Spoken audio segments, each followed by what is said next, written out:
Hi, everybody. Welcome to FNS Wrestling Podcast, episode 261. It's me, it's my son Jack, back down in the basement to talk about another week of professional wrestling. Indeed.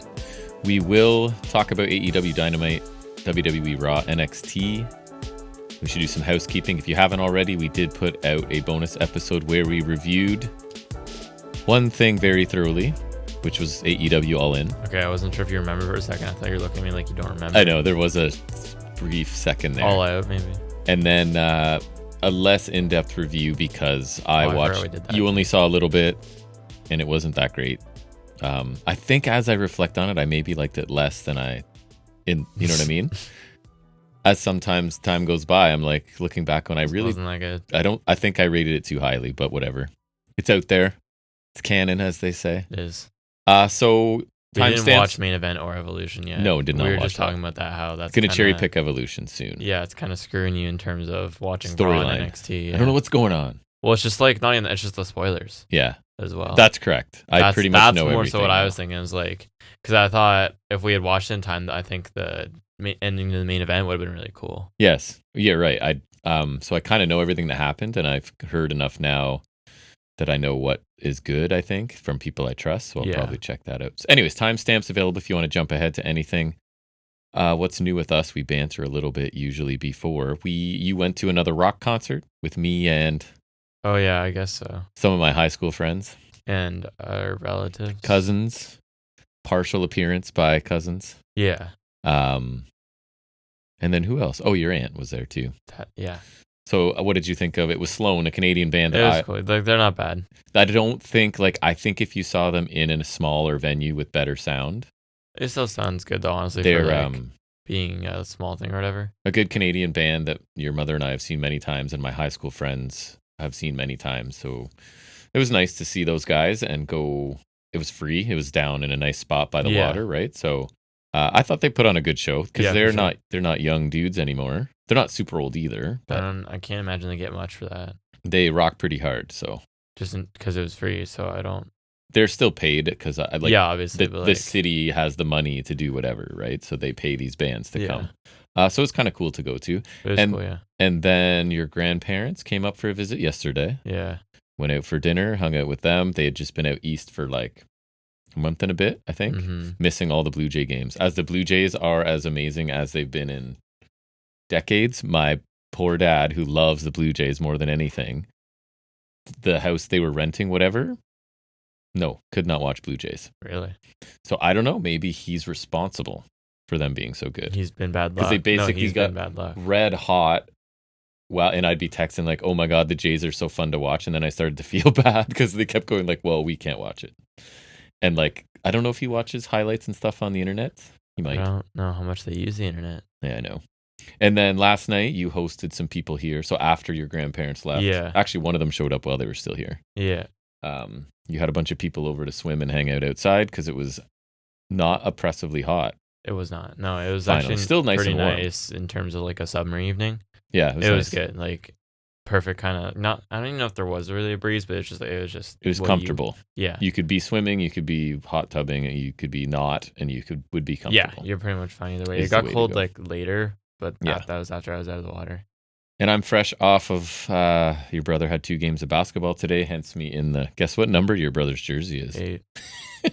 How could you tell? Did you see that one? I honestly looked at that first and not the hat. Yeah. I'm only just now noticing that it also is on your hat. The hat's a regular occurrence on this show. That's true. That's not. That could just be anything. But I immediately got home and it could be a crappy capital uppercase B. Yeah. Made this smoothie and then we came down here. So did.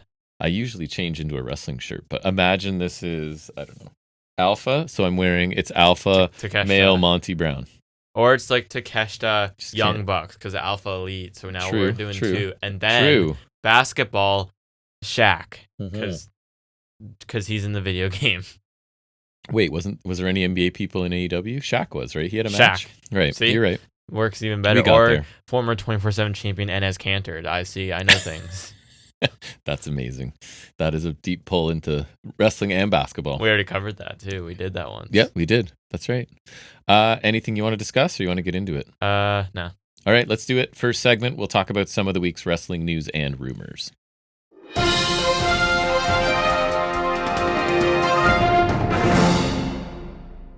First thing I have this week is that the WWE has, quote, elite level, unquote, plans for...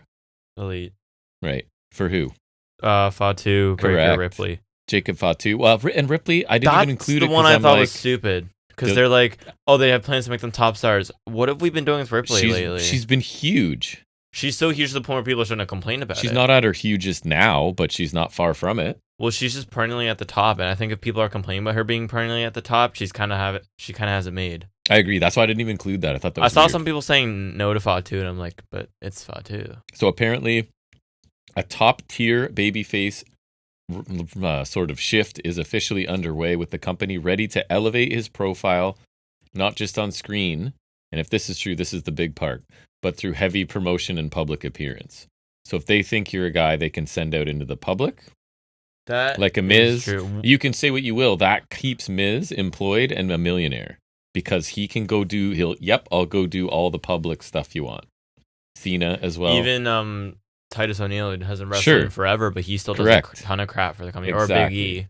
Big E doesn't wrestle anymore, but he's doing a ton of crap. If that's true and they want to do that with him and he's willing to do it and does it well, that bodes. If they do that with Fatu, that's surprising. We're a big fan of him, so yeah. But he's got kind of that appeal somehow. It's just given his history, I think it's kind of funny, but I think it would work because I think he's appealing. And I think it's a bit refreshing that it's as a babyface too, just because you wouldn't expect that.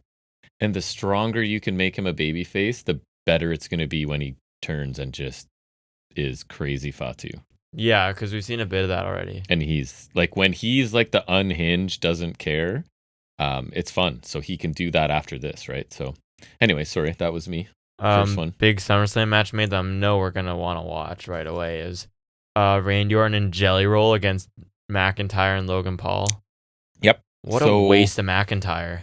He should be world champion. He should have been world champion a year ago, and this is what we're doing. Leaving Raw, not good for him. This is TKO's twisted vision of what pro wrestling is, though. It's like that thing Omega said about Mr. Beast versus Logan Paul a few years down the line. Mm-hmm. Like, this is what we're getting.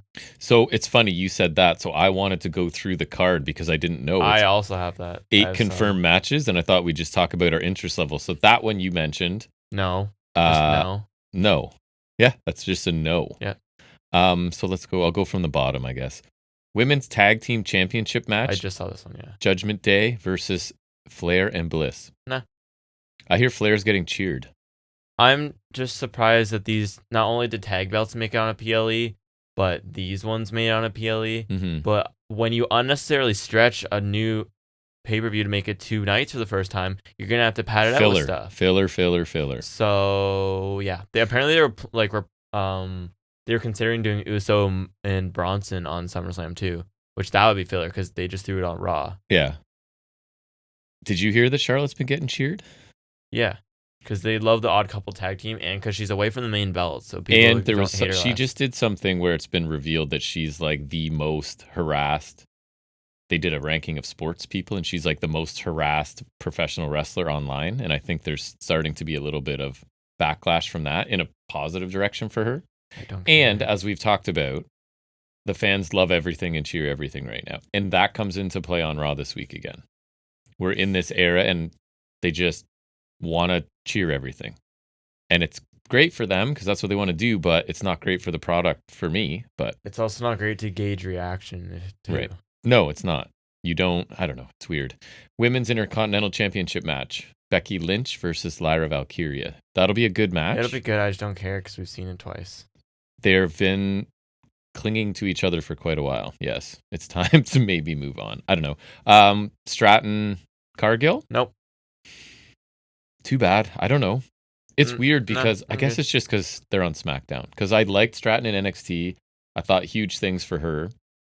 She's a champion. I just don't see her, I guess. So I thought huge things for Cargill about 3 years ago. So I was even talking to my friend Everett, who likes wrestling and he's kind of like, same thing, like they tried to book her like Goldberg in AEW kind of thing, and now that she should be good by now. You know what you have by now.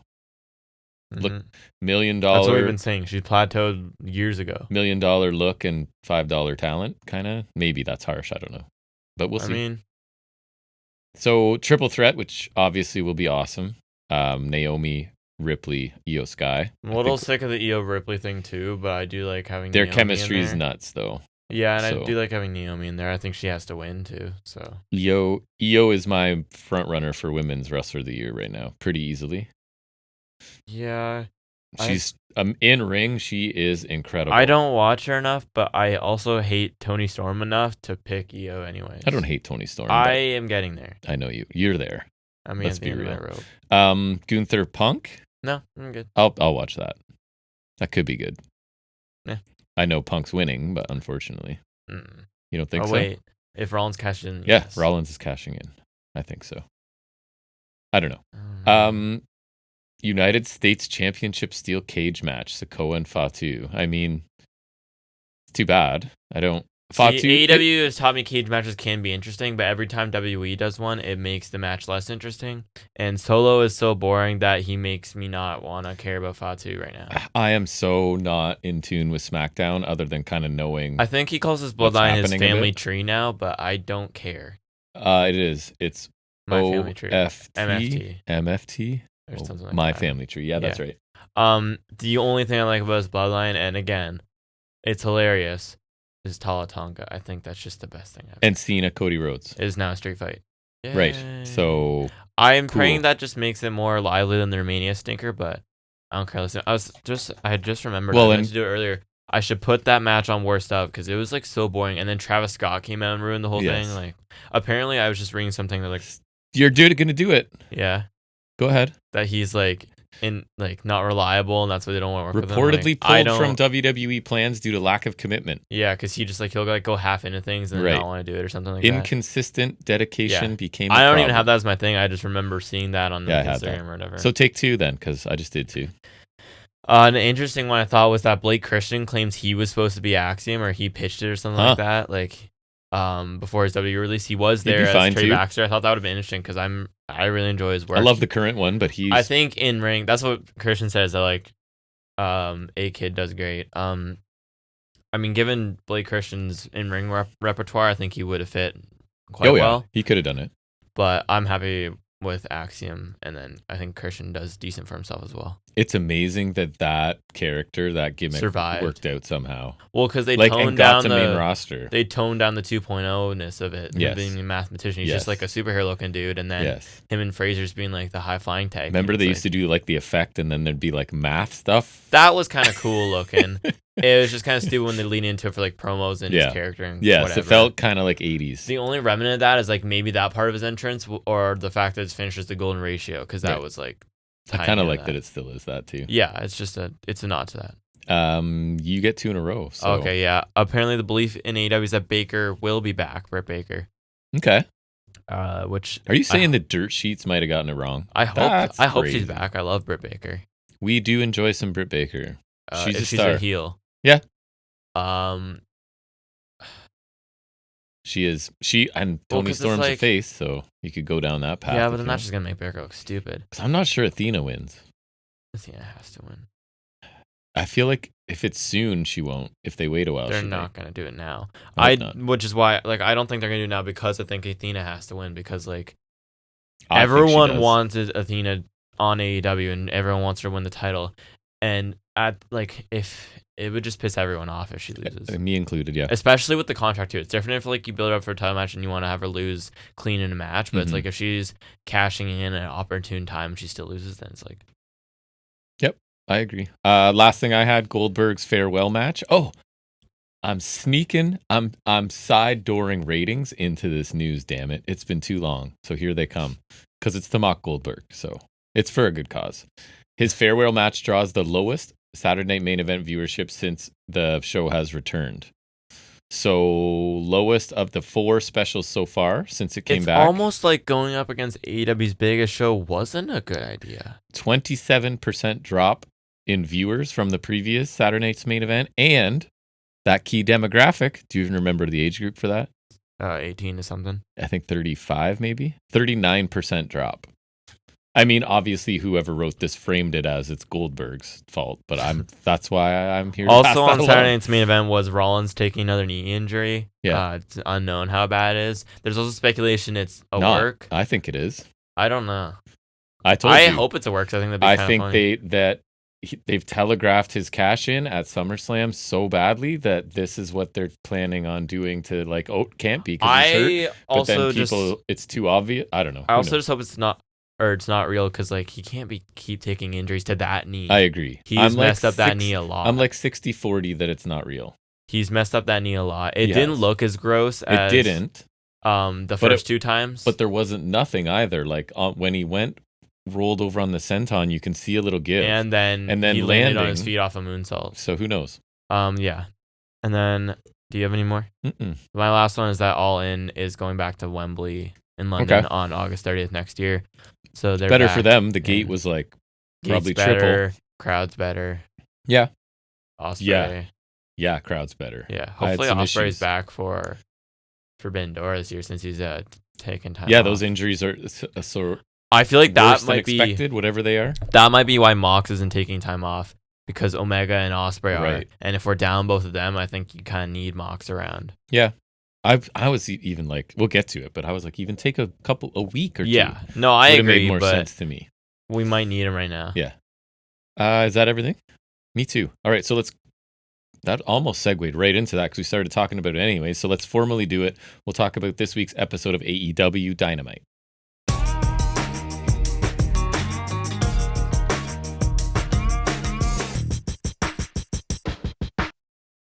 So I guess if you think about it, coming off All In, the biggest show of the year, this is the Raw after Mania. Yeah, it just hasn't become a staple where it's a big thing because Raw is... I mean, Raw wasn't like that for a while, to be fair, either. So does that factor into the grading? No, because I don't like... I don't think I did when I gave my grade. For me, no, I don't think it's reached that reputation yet because I don't think Raw really hit that for a long time either. Yes. I don't know when it really started becoming a thing that Raw after Mania was big, but wasn't there if you're recently super disappointing one? Yeah, not this year. I think this year they actually did solid. I know there was one recently. I want to say it was dumb. 2022, 2023. Yeah. I know 2023 was a bad one because that was the one where I think the only notable thing was Redacted turning heel on Cody, and then they had their trilogy. Mm-hmm. And I want to say the year before that too. I want to say the post-pandemic years, the early ones were pretty bad, which kind of makes sense. But I do remember those being the particularly bad. So we loved All In. Year. Well, actually, we very much liked All In. I really liked All In. And could have been better, but I think the main takeaway was it hit where it needed to, kind of deal. Speaking of which, we kick off with Hangman Page, new world champion, and thankfully he's keeping his old theme. Ghost Town Triumph is still on, which I'm very happy about because it could have just been a one-off, right, for All In. So it's just good to know that it's gonna stick around. So I'm happy to see that the old Tron and the old theme, just all the as a noticer. Actually, I noticed it too. I'm not gonna. The whole old presentation is just perfect. So back together. It just suits him so much more as a babyface. So I'm really glad it's back, and it just feels right. And I'm glad it's not one off. And I was saying to you, it looks like his mustache is less bushy, and it's coming back. Because remember he started growing out that mustache when he was going heel. Yes. And I thought it was weird at first, but then I thought heel look, it looked cool. Yeah. But now it feels like it's kind of going back to, I said, it's another hallmark of babyface Hangman that seems to be kind of coming back. The fans were chanting, "You deserve it." He said the fans deserve it, so they chanted, "We deserve it." So that was interesting. Mm-hmm. He said the fans are the ones who support a grassroots do-it-yourself approach. And he said that we started a revolution to change the world, and the fans are the reason for AEW. That wrestlers do this because of them. The crowd thanks Hangman. He says, "You deserve to see the championship and see someone hold it who has more gratitude for all you than you can ever know."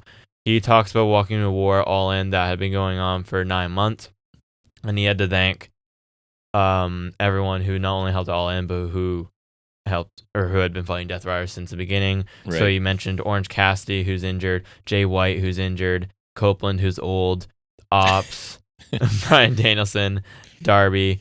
He thanks Osprey, who will be out for a bit. Yeah, which I do kind of like because it inadvertently sells the legitimacy of the Death Riders. Mm-hmm. You know what I mean? So it kind of, I don't want him to be gone, but the timing of him needing to be gone is just kind of like a happy accident kind of thing.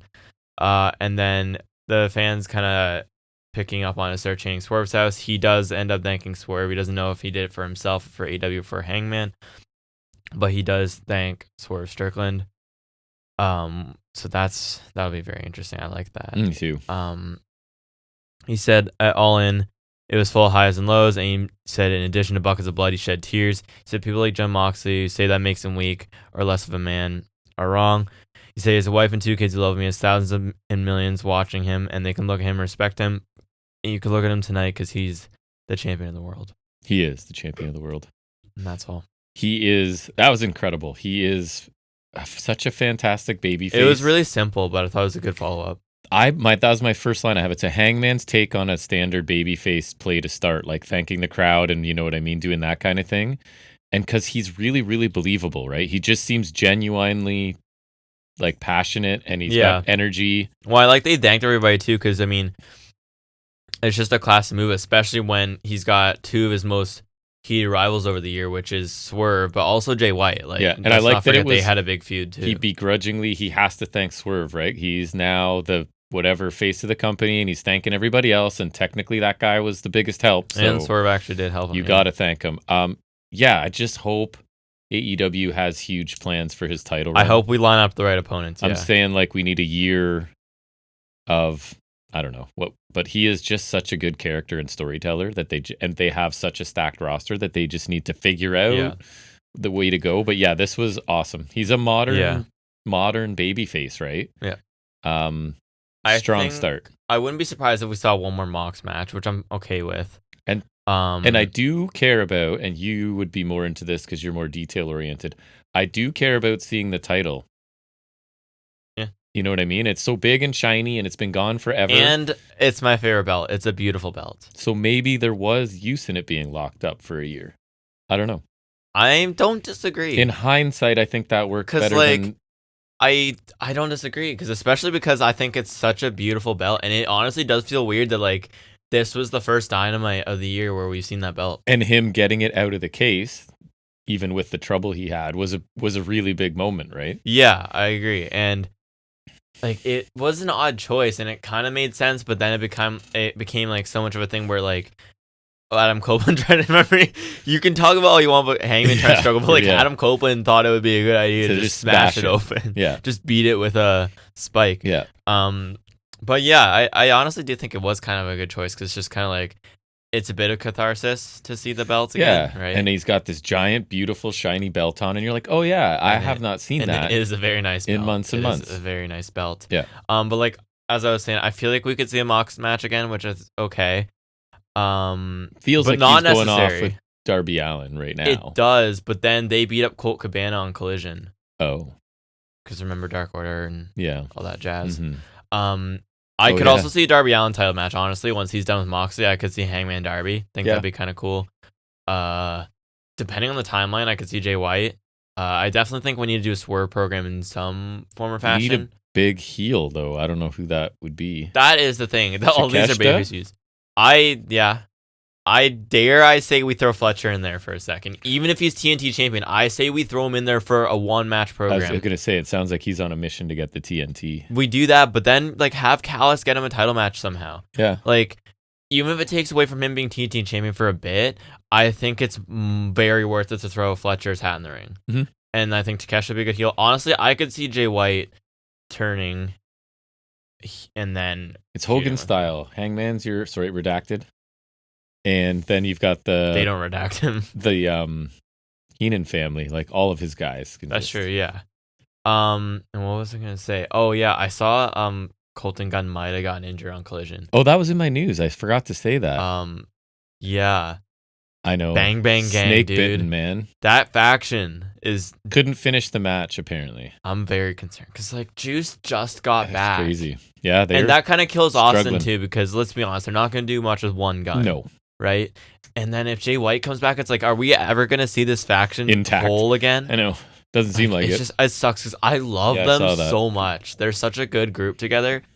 I hope Tony Khan is like, because I know he loves Jay White. I hope he keeps them together though, because I think, especially if they were all to turn heel again, and if you're talking about the Heenan family thing, and now it's like, if Jay White were to turn heel, and you have Guns and Juice as like the build-up guys to him if Hangman's feuding with them, right? Yeah. They can gatekeep him. Right? And you do have history with them because remember when he was feuding with Jay White, he kayfabe took out the Guns. Remember they didn't come back till they feuded with the Syndicate that 1 week. But anyways, I really hope this is not that bad because I really love their whole act. So that kind of sucks. We've come a long way in our feelings on the Guns, especially because I always love Jay White. Juice, I think, is when that happens. Juice is just his own special thing. I love him, and then the Guns I think they're really great. But point being, I think there's a lot of potential in the upper card for Hangman. We always talk about how like amazing that group is. Heels are a little trickier, but like I still think it could be done. Yeah. I'd even say like if we could swing Eddie Kingston in somehow if he comes back. If you want to do champion versus champion, you could do Okada. I don't think you need to be doing champion versus champion all the time. I don't think so either. Other than the Fletcher thing, I think we just need to get Fletcher, like establish him as being capable of main eventing. Because I know he is, and I think a lot of people do, but I think you need to like just throw it out there for once. I try and heat up Roosh, but that's just me. He's someone I could see because I remember like when Omega was champion, we had Jungle Boy win the one Casino Battle Royal, and then he challenged Omega on TV. I could see Roosh being That's what I mean. Not as one that I think has a chance, but just as, the placeholder challengers we call them. No offense, I could see Roosh getting an eliminator. Yeah. But anyway. That's probably about it. But that's all I'm saying is Hangman's awesome. I want this run to be awesome. Yeah. We need absolutely. I feel like because to tell. This is very much like his first title win, where it was a really strong story heading into a really cathartic and emotional title win, right? But I think a lot of people were less than enamored with his first title run. I liked it, but I do think it still could have been better. I think the matches with Danielson were both really great, and he had good matches with Adam Cole, but then I don't think it lasted long, because then I was really annoyed when he dropped it to Punk. Yeah. Right? So I think they definitely need to learn from their mistakes last time, and hopefully he gets a really great title run. I hope so. Then the Young Bucks arrive. They come in an Uber. Excalibur also calls them Matt and Nick instead of their full first names. Yes. There wasn't much here, but I thought it was really amusing considering like 2 weeks ago we saw them rolling around in a fancy limo. Yes, them and like bragging about their company credit card, and now they arrive on regular Uber. And I also thought it was funny because like he calls them Matthew and Nicholas, and he's like, "Oh, sorry, Matt and Nick," as if like they just lose the rights to their full birth names too. Like, and the looks they had too, that they knew getting out of that Uber, right? Like they were not happy about it, and they don't want to be filmed. And we'll get more of that as the show goes on for sure. Then we get Kyle Fletcher taking on Mascara Dorada. He does have also a new theme. I guess not a new theme like Hangman. How would you notice that? I noticed it second. Who knows Dorada's first theme? Fletcher. Oh, Fletcher. Fletcher. Okay. No, Dorada had a new theme. I'm like, Fletcher why would you has know a that? new theme. I noticed it the second he came out at All In. That's fine. Because this theme, it shouts Protostar at the beginning, and his old theme did not. Yes, it said Aussie, Aussie, Aussie. Why would you know Dorada's theme? No. Why? No. Okay. Even you have limits? Yeah. I don't follow CMLL that much, okay? Fair. I think I was telling you this one was made by an actual band, so it sounds cool. I think it fits him. I was saying to you, if we're gonna start elevating him to singles titles, I like to have a new theme for kind of a new era for him. It does suck that it doesn't coincide with a title win. Fair. Which we have already complained about at length. It could work out. I'm sure it'll be fine. It just still bothers me. I'll talk about it after his promo in this. Because in kayfabe, he's like, it should have been my moment. It should have been my moment. They're definitely playing into it because I think everyone and their mother thought it was his moment. Correct. Right? Because I think it should have been still. I understand why they did what they did, but I don't agree with it. Anyways. Defend their right to do it, but I don't agree with it. Yeah. Springboard missile dropkick from Dorada. Fletcher hit a swing side, so kind of he carried him up front and swung him into an Uranagi kind of. Dorada hit a shooting star from the top rope to a standing Fletcher on the floor. He hit a crazy avalanche Hurricanrana and a 450 splash for 2. Dorada smacked the crap out of Fletcher with some overhand chops, and Fletcher went for a brainbuster. Dorada gets out, nails a super kick. Fletcher catches Dorada out of moonsault and absolutely darts him into the middle of the turnbuckle Yes, he did. My favorite one was when Jack Perry was doing his TNT Open Challenge and he faced Marco Stunt and he just hucked him into the corner. Marco's good at that. Well, yeah, it's just when they do stuff to Marco Stunt, it's just funny. Fletcher wins the match with the running kick and the brainbuster. Then after the match, he's shouting in the camera, Dustin took the biggest moment of his life, and now he'll take everything from Dustin. Yes. So Fletcher gets 3 belts. Match first. Really a showcase for Dorada. He did like 90%. Surprisingly so, yeah. And then it was just an insanely aggressive couple moves after the spiking him. Yeah. And it was over. Like Fletcher kind of got caught off guard by the high flying stuff, and then he kind of regained his bearings and just obliterated him. But I thought like that. Dorada's really exciting, and there's clearly a contrast of styles with Fletcher that I thought was really good. I agree. Dorada's what we complain about with like guys like Mystico or Atlantis or Templario, where like they're flying around, but it's like really basic stuff. I feel like Dorada's actually a little innovative, or at least he's a little more risk taking. He actually it feels like the high flying he does is actually exciting. You know what I mean? It's not just 18 revolutions into an arm drag or a head scissors. Or he's doing like springboard crossbodies or suicide dives. Like he's doing a shooting star to a standing guy. He's doing 450s. He's doing more than the other luchadors. I thought he looked great. Yeah, I think he's really cool. He's just quicker too. And Fletcher's like foaming at the mouth after this, eh? And so I love like how angry he is. I'm not happy it's Dustin either, but I am happy if this like adds something more to Fletcher, right? Because he is now like foaming at the mouth, angry about this, so that's something he can work with. I agree. Maybe it's okay. I mean, yeah, for the best is maybe strong, but as long as the end result is he absolutely destroys Dustin Rhodes. Yeah, this can't be a competitive 20-minute back and forth. It probably will be. It has to be he destroys him. I got my doubts. I hope so, but a solid match. Kick things off. I think Dorada is definitely one of my favorite guys we see from CMLL with Hechicero. I think they're definitely the coolest ones we get to see. Mm-hmm. He got a lot in this though, and he looked good, so I can't really complain. I wish Fletcher got a little more, but he still got a decisive win. Like he killed him at the end, and it's starting to rebuild him from the All In setback. I can't imagine Dustin has long. Just a feel good moment after the Cole fiasco, and then we can kind of get back on track to where we were supposed to be. Mm-hmm. Like I don't know if we'll wait till Forbidden Door. Because that's like August. That's for this month. So they could do that. Because I don't know if they want to wait all the way. How many matches last time did they do within their own promotion for Forbidden Door? Not a lot. Because I'll look at it while I'm talking. Because so I remember for sure. Like what's the ratio of inter-promotional to intra-promotional, I believe would be the way to do it. Usually there's not a lot. Wasn't the first year like full of... Well, a Fletcher... Remember, Fletcher was... Wait. Anyways, is this the wrong one? I think this is the wrong show because... No, this is not. Because Fletcher beat Serpentico on the... Oh, it's the pre-show. Okay, I remember watching that because I was like... I remember watching that, but I can remember if that was the year we were there or not. But no, he was in United Empire back then. Anyways, I remember, yeah. So they had Swerve and Ospreay, which was just AEW because that was the one where Ospreay lost to Swerve.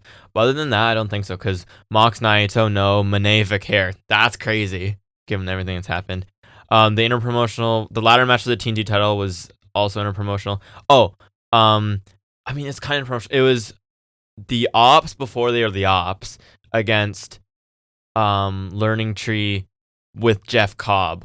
So kind of, which is also weird now. Saber, Orange Cassidy, interpromotional. Tony, like Storm Mina isn't now, but it was then. Mm-hmm. If that makes sense. Danielson, Takagi. So most of it. The Elite versus Scissors. Yeah. Oh, remember Babyface MJF singles match with Hechicero? That's weird. That is weird. That is strange. Anyways, I think like the ratio is highly unbalanced. So that's why I mean, like the chance that we get that on there, I'm not entirely betting on that unless we do like a multi-man. It's like maybe it's another 4 with a couple, like a New Japan guy and a CMLL guy, and then Fletcher wins that anyways. Like you could do that if you want to have him win that badly, or doesn't feel like the right payoff for what story he's telling. I agree.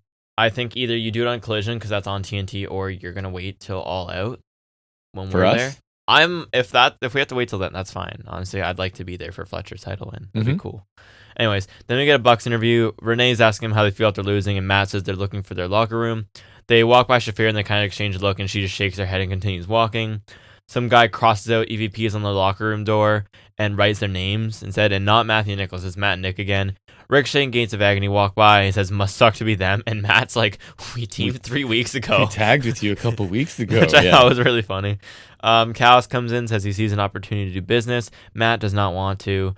Callis says they'd have a lot of friends. So then the Bucks seem like they're kind of considering it, and they hug it out. So we'll see. They said they'll never be part of the family, but I think they're willing to work with them. Yeah, okay. I could see that.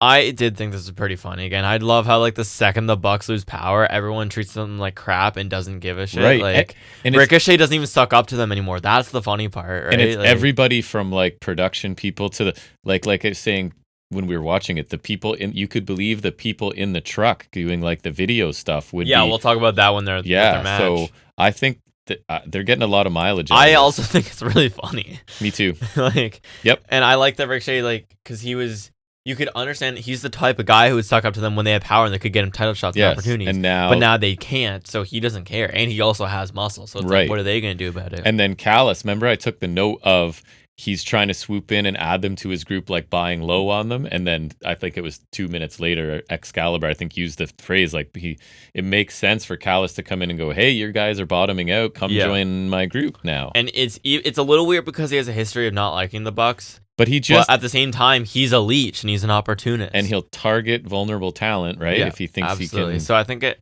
kind of is interesting, and I'm interested to see where it goes.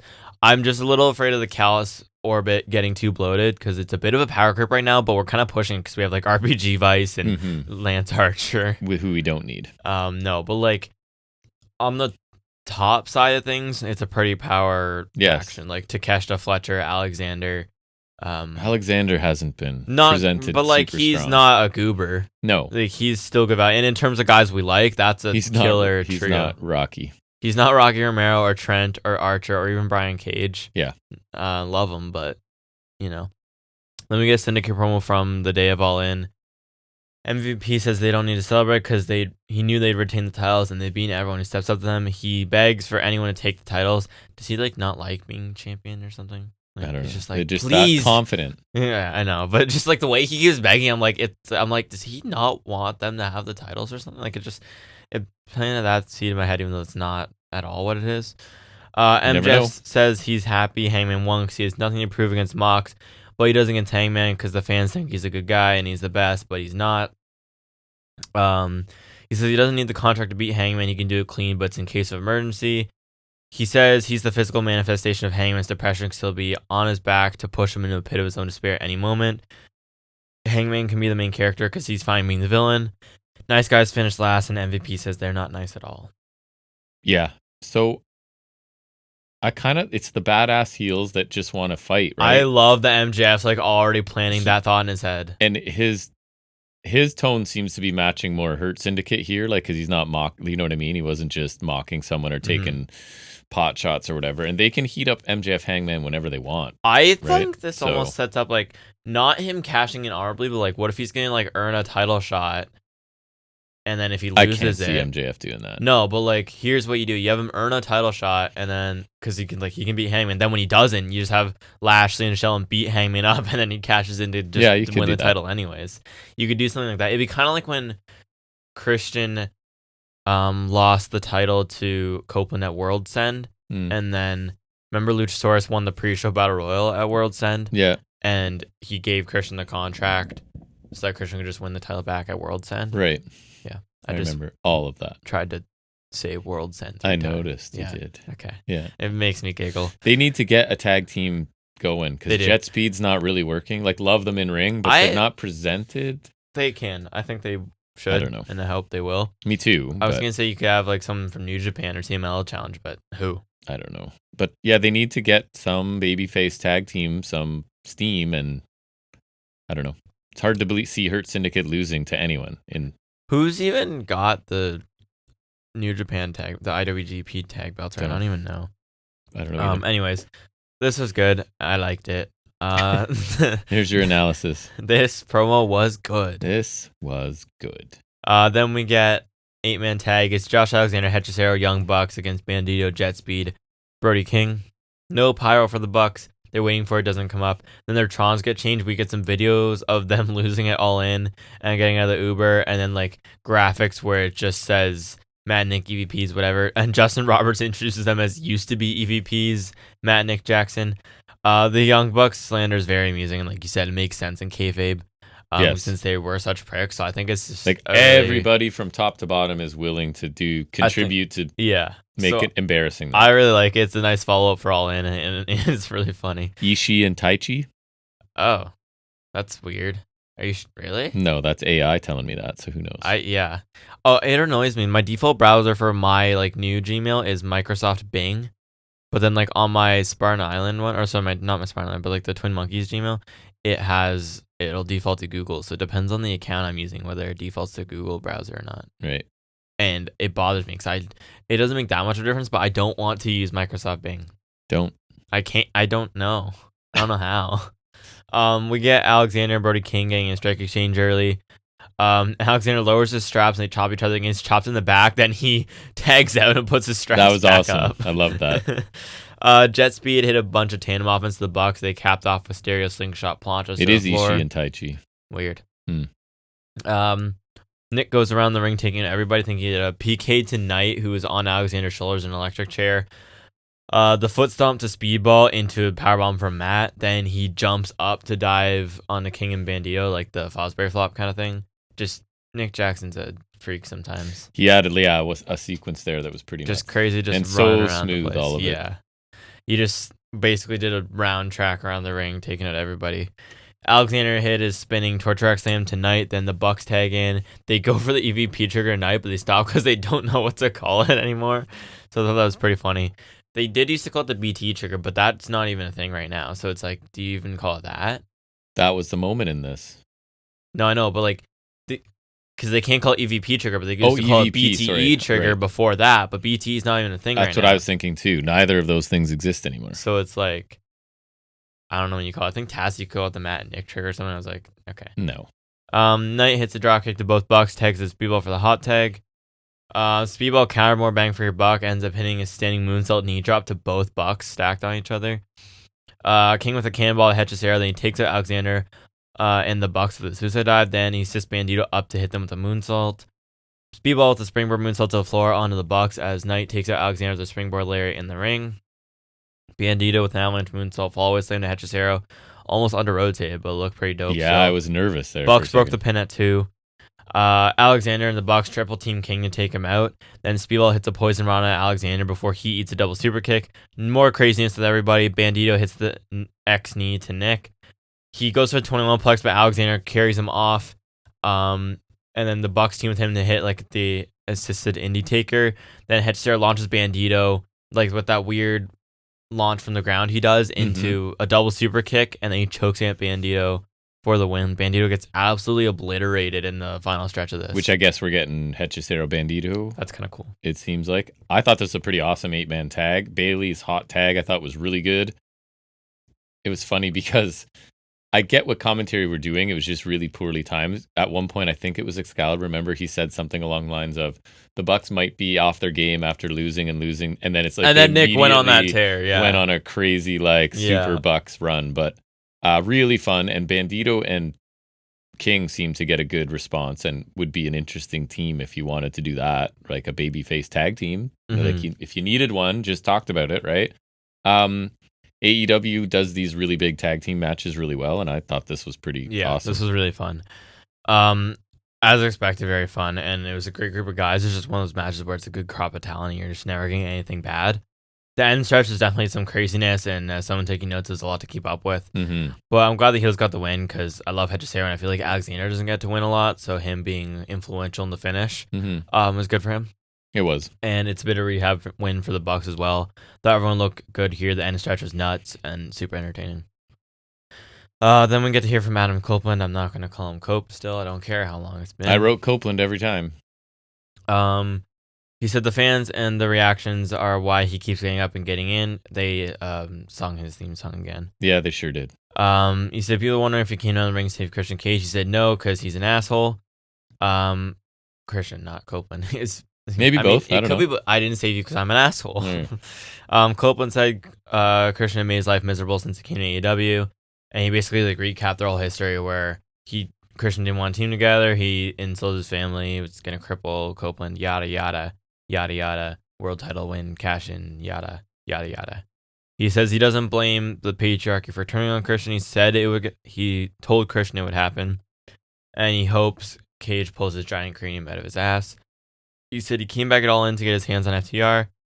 He talked about how 5 years ago when he got cleared to return to wrestling, they were the first people he called because they're friends or something. Yeah. They traveled up and down the road together. Right? Probably. But then he talked about how they wanted to win the AEW Trios titles together before he was even in the company. He said after they tagged him in AEW, FTR complained about him holding them back after like less than, I don't know if he said 2 weeks or 2 months, something like that. He talked about how megalomaniacs are always going to blame somebody else, and FTR took him out for 4 months, and it's 4 months he doesn't have left after 33 years. He said he came back to end them. Then Stokely comes out in his red jumpsuit representing them, and he comes with some security guys. It was a bunch of indie wrestlers, so I was telling you one of them was Kevin Koo. It was Kevin Koo. Of indie fame. Stokely says FTR knew what Copeland was going to do, so that's why they're not out here. He said Spike is a liability and that AEW received complaints about Copeland. He basically like, implies that's them, but never doesn't actually say that. They got 3 anonymous complaints. Yeah. Yeah. He said if Copeland interferes in FTR matches or attacks FTR, then he will be fired. He told Copeland to go home and leave them alone. Copeland says Stokely looks like an angry Oompa Loompa. Oh. He said Stokely mentioned that if he goes near FTR, he'll get fired, but never said if he gets near Stokely. So he beats up security guys and spears Stokely. With all the stuff that goes on in this company, if you got Edge is going to get fired if he goes near FTR. This is where we draw the line. Anyways, I actually thought this was good work from Copeland. He does have the motivation to hate FTR and reminded us, which I always appreciate. Mm-hmm. And I thought his passion was good, and I'm also glad he wasn't a dumbass to like just save Christian. He actually gave like rationale and remembers that that's not what I was really doing, etc., etc. And do I want to see him wrestle? Not really, but I thought this was a good segment, if I'm being honest. And Hathaway had a ton of heat here. I love Hathaway. I think he's great. FTR should use him as a mouthpiece, and I kind of like the fact that they didn't even like grace us with their presence. It was just like send Hathaway, and even if he's going to get killed, that they don't. They don't actually they're heels that much, yeah. So I like this. It's gonna be tough to babyface Christian since Copeland literally said like he's like you deserve to get turned on. Yes. But it's gonna be an interesting journey, and it'll be a gradual process. Like I think we're kind of starting it now, and like we got time till he's gonna find himself. Yeah. And I do hope they pay that off because then if they tell the story right, I'm definitely in for Edge and Christian against FTR. So I think it'd be cool, especially if we're in Toronto. Mm-hmm. Like that's a little different too. I'm not gonna say like it doesn't make sense or it's impossible. It's just gonna need time. And it was a smart move on FTR here, like you were saying. I like that they just kind of sent Stokely as their proxy, and the workaround with him spearing Stokely was predictable, but not bad. Like yeah, Stokely gets great heat, so it was like it made the fans happy. And yeah, I did like this actually. I did too. So hopefully this feud works out. I hope so. I'm kind of confused what they'll do with the patriarchy then. Yeah, I'm not sure. They may go, like you said, they might be in between. Right? Or after. Feels more of a lead up than a... I guess, but like... So FTR could not be around for a while or duck them or I don't know. And in the meantime... Yeah. Copeland feels like Copeland... Or it's not Copeland, the other one. Christian needs to like deal with that before, you know? Yeah, you would think so, but I'm not sure if like... He'll find himself, then they reunite against FTR, and then they kind of finish off the patriarchy after. I don't like you know the matriarchy. The matriarchy might be if that's the name change. I think that's hilarious. Me too. That's what I'm going to call them, no matter what. Then we get Mark Briscoe promo. He trusts MJF for avoiding him during the gauntlet. He had 2 goals, which were to kick MJF's ass and get the title shot, but he accomplished neither. And he will make MJF pay. Yeah, because he was saying we have unfinished business because you were talking about my brother, even though it wasn't in like wasn't even to get a title shot. But no, it wasn't because he was saying nice things about Jay. Yeah, so that's the difference. But more serious promo from Briscoe, right? Like he has range, which I didn't think he did, and he's always super entertaining. I really like his work. And MJF did avoid him. Remember, he was going for roll up right away and stuff, and he wasn't trying to really fight Briscoe a lot either. Yeah. So. Yeah. There's still a lot of mileage out of this feud, I think. So I think this makes sense, and it keeps MJF occupied since I don't think he's going to cash in. Right. MJF can have multiple things, kind of some things backburnered. I generally like when they do that, right? Because it's kind of realistic. You have interactions with multiple people. So yeah, I thought this was good. And then you could even have this as a mini title feud if MJF does eventually succeed. You could, for sure. Then we get Tekla versus Queen Amnana versus Chris Statlander versus Will Nightingale in a match for money. That's right. I actually don't hate this. I think it's a fine concept to get like fun multi-person things. I think the amounts should get super random, like $174,000. Like just, I don't know.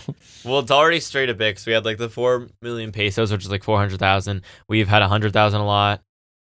We had like 300,000, I think, for a trios match. We have 200,000 for the match where Colton gets injured. I don't hate it. I think it's totally fine because I know it's bullshit, but like it's simple, but it just adds like, I mean, all stakes are like not. And they do those little things where it's like, how would you spend the money? That gives them something to do too. People can talk that don't normally say things. I don't remember them doing that other than the time when it was like, wasn't Ospreay, Briscoe? I think Speedball, they still do it, maybe on Collision. Oh, okay, because I remember it being really funny because like Speedball was like gonna buy shoes and then Briscoe's investing in his portfolio. Yeah, exactly.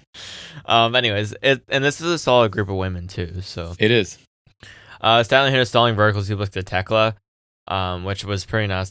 She held out for a decent amount of time too, and Tekla's like straight up because she is shredded. She is. So I think like, her core strength, her ability to just hold herself vertical, helps. I mean, Hobbs and Yuta did pretty well too in the main event. Yeah, for sure. Stanley takes a Tekla with the baseball slide, then Amana blaster with that running kick for 2, which is just so simple really but good. So nasty. Yeah. Spider suplex to Amana from Tekla. Tekla with the spear to Statlander, then she gets taken up by Willow, leads to a sequence that leaves everyone down. Willow with the Dr. Bomb to Tekla. It feels weird saying Tekla. I don't know why. It's just like, it's just a funny name. I think it sounds cool. It does sound cool. It's just funny. Anyways, Dr. Bomb to Tekla for 2, but Statlander pulls out the referee. Statlander and Willow brawl up the ramp, so they're done. Amnana hits Tekla with a double foot stomp from the top for 2. Then Skyblue comes down to cause a distraction. Julia Hart sprays Black Manta to Amanada. Of course. The Hart always wins. And then Tekla with the curb stomp for the win. So different finish, I guess. And we're yet to see. The thing I'm most curious about is what the Mist will do to Amanada, because there's been various things. In the case of Pac, it blinds you and, makes you blind for a bit. That's right. Or we have Sky Blue, where it turns you evil, makes you join them. Maybe it affects everyone differently. That remains to be seen, I guess. I thought this was better considering the last 2 women's warriors we had were the Casino Gauntlet qualifiers, and both of those were sloppy. I thought this was actually good. There were some solid sequences, and it was one of Tekla's better showings. The sequence right before all were down, I thought was pretty awesome, actually. I thought this took a while to get going, but once it did, thought it was much better than the other ones we'd be getting. I didn't love the finish, I have to say. I'm not thrilled because I don't care about these House of Black girls. We're I'm not sure what their affiliation is. We're getting a women's faction forming, which is kind of a cool idea. I do think it's good to do that. Isn't the one I would go with. I just wouldn't have picked them at all. And I will to nitpick. Willow and Statlander look stupid because they walk brawl their way away from $100,000 payday potentially. Right? I agree. And you called a Dr. Bomb, which in case I forget, who was somebody called it. Oh, it was in the Lyra Valkyria and Bailey match coming up on Raw. There was a Dr. Bomb that Michael Cole confidently called the Nightwing, and it was awesome. And I think Graves kind of corrected him as much as he could, sort of thing. But anyways, it was funny. Okay. That's when you said Dr. Bomb. I wanted to cut you off and be like, "You mean Nightwing?"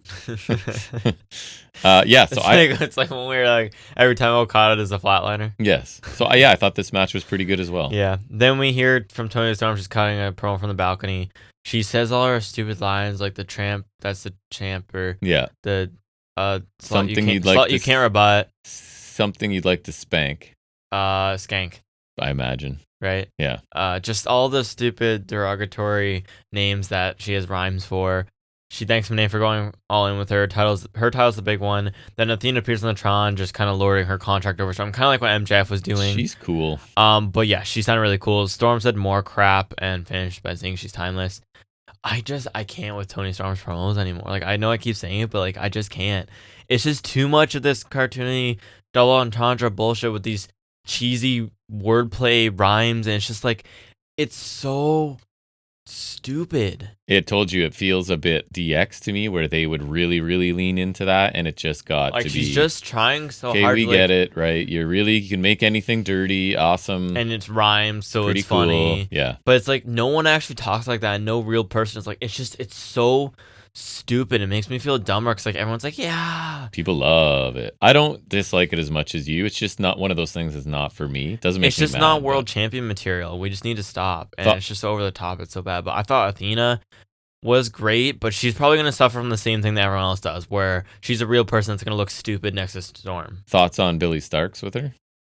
I don't love it either. I don't like her like facial expressions and mannerisms. Kind of annoy me. I don't know if Athena needs somebody else, and if so, I don't think it's her. But anyways, and I think it's getting to the point where I hate Toni Storm. So Toni Storm doesn't bother. Just to put it into perspective for you, Toni Storm bothers me less than Jey Uso. Jey Uso makes me angrier. That is valid. Right? So that could be worse, I guess, is what I'm saying. I agree. I will say Jey Uso's worse because I think Toni Storm can wrestle. And she's definitely very talented, right? It's just what she's choosing to use that talent for isn't for me. Actually horrible. Whereas Uso, I don't know. Talented in a tag team. We talk about it all the time. Yeah, because like I said, there's some Uso promos where I love Usos together. When's that reunion coming? Because wasn't that in the rumor mill a couple weeks ago? I feel like that's more when they were just being themselves, and now when he's doing this character, because he's like, he can't let go of the yeet thing. Caricature. So it may be not great for him long term, because the yeet thing can't be cool forever. I would argue it wasn't cool when you started doing it. You would not have to argue with me about that, that's for sure. But somehow we're in this spot we're in. I remember your brother using that word when it was cool, and he seems like it was when he was a little kid. I know that's a bit extreme, but it was years. It hit its peak years ago. Like, it was a Logan Paul thing. Like, that was, he used to say I didn't know that. Yeah, because that was one of the that makes it even cooler. That was one of the crux of the feud. Like, he would go, yeah, yeet. That was his thing. Ugh. Like, probably like late 2010s. What did I say that you cringed so hard at? You kept saying huzz. No, that too, but that's on purpose because I want to make that go away. So if I use it, it makes it less cool. Oh, I know. When Paul called me and I said, "What's the dealio?" and you and your brother looked like I thought that was hilarious. It's a very then we get patriarchy. Promo. How dare you, matriarchy? Well, we didn't know that yet. It doesn't matter. We know now.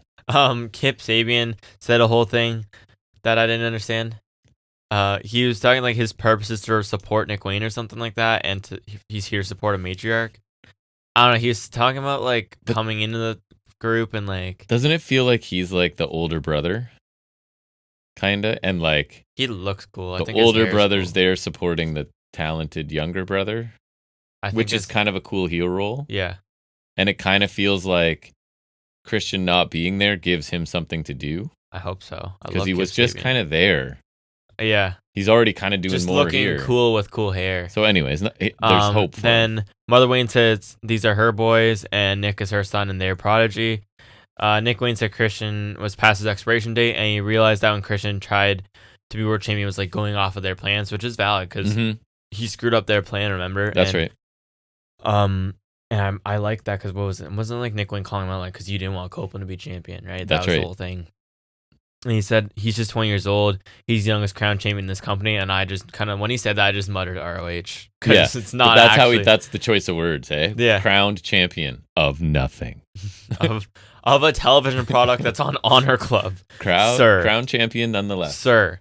Like, well, because like, he was talking about Christian chastising him for not winning any world titles. And because they call it the world television title, I was worried he was going to have the audacity to say he has a world title.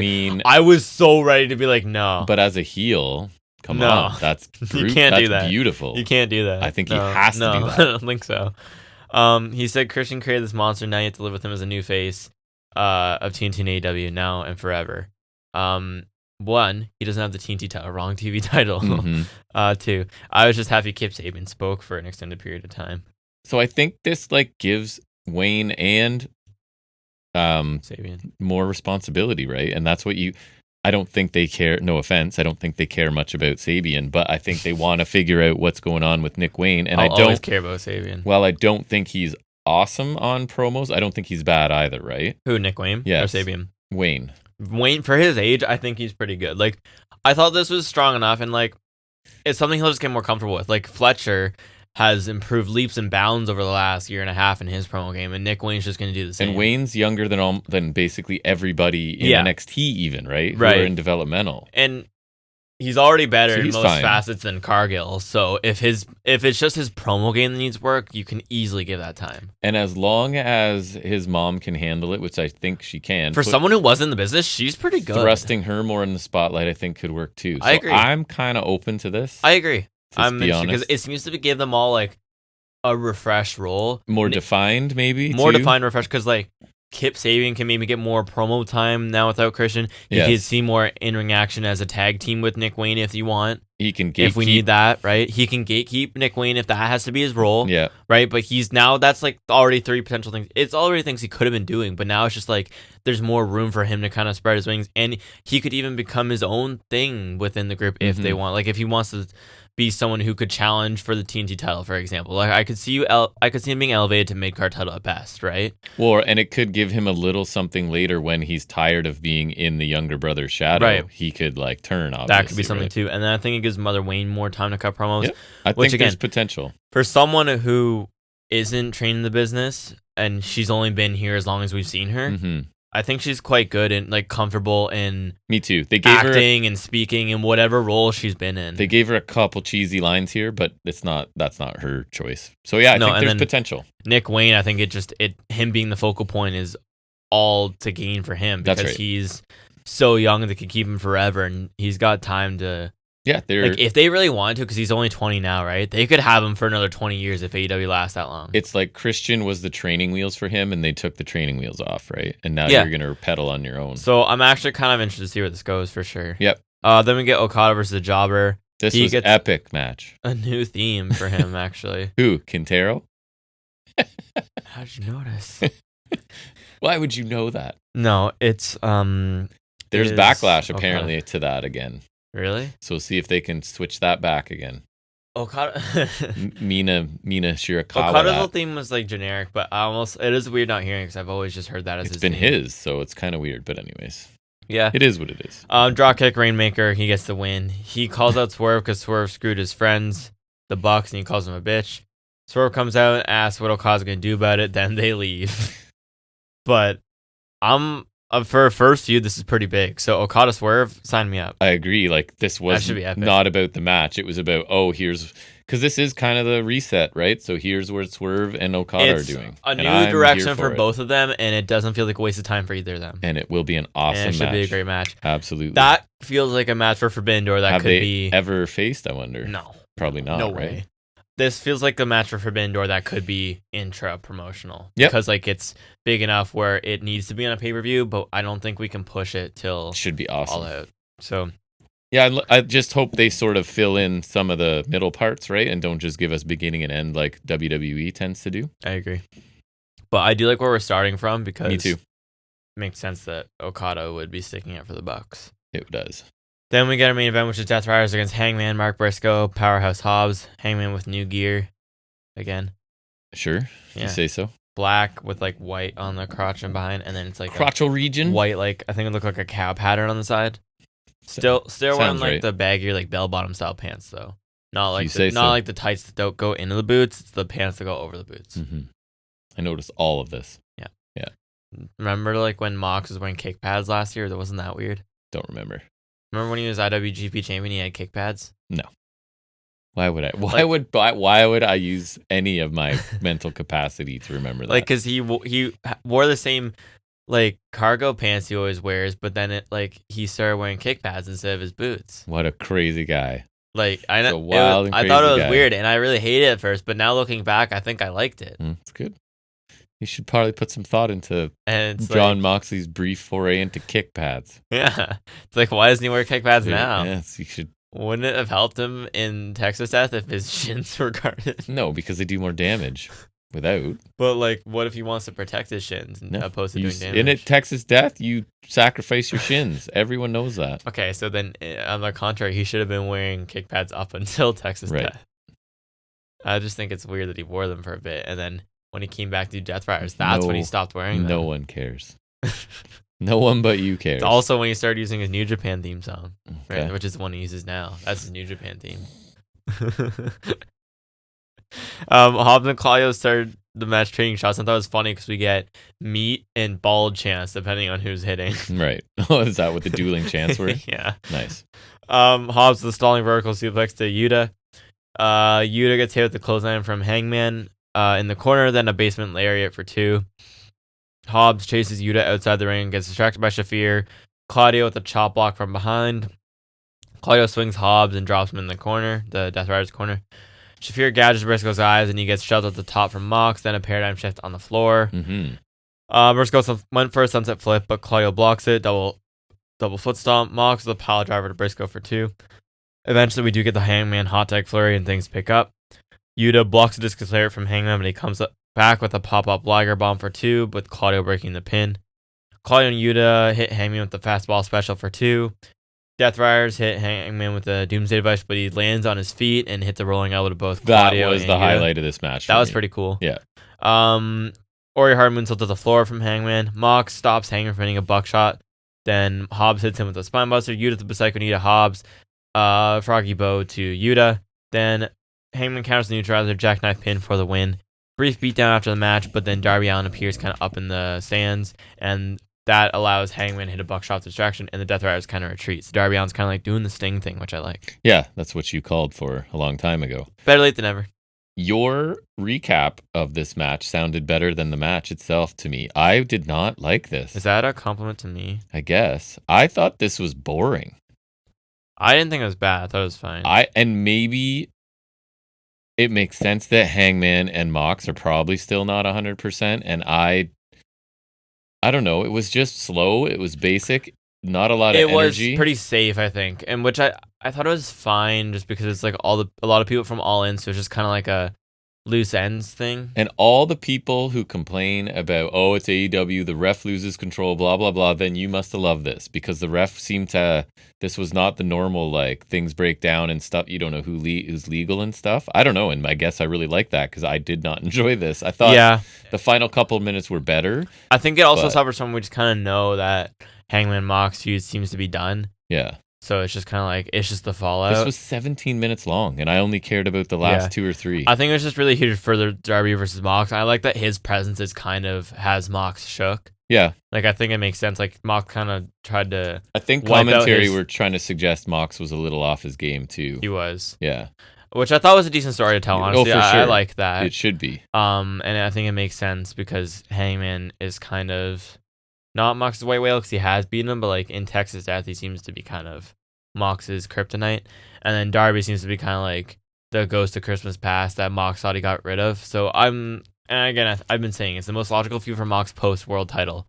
So I hope that gets going. I hope we get a title feud for Hangman going. I think this was that statistical anomaly in the like AEW trios world, because normally they have this. Because we had the 8-man tag earlier that was really entertaining. Right? I almost use a term that we pretty much exclusively use in WWE, and that is slog. I think we only say that for WWE. That we do. This wasn't quite there, but man, I was like, what is going on here? So disappointing main event for me. Aftermath, fine. Mm-hmm. Darby's doing what he like, predictable but fine, right? It should be. Yeah, I agree. Kind of stuff. So. Overall, I thought amazing opening segment, really weak main event, and pretty good stuff in between. So I settled on a B.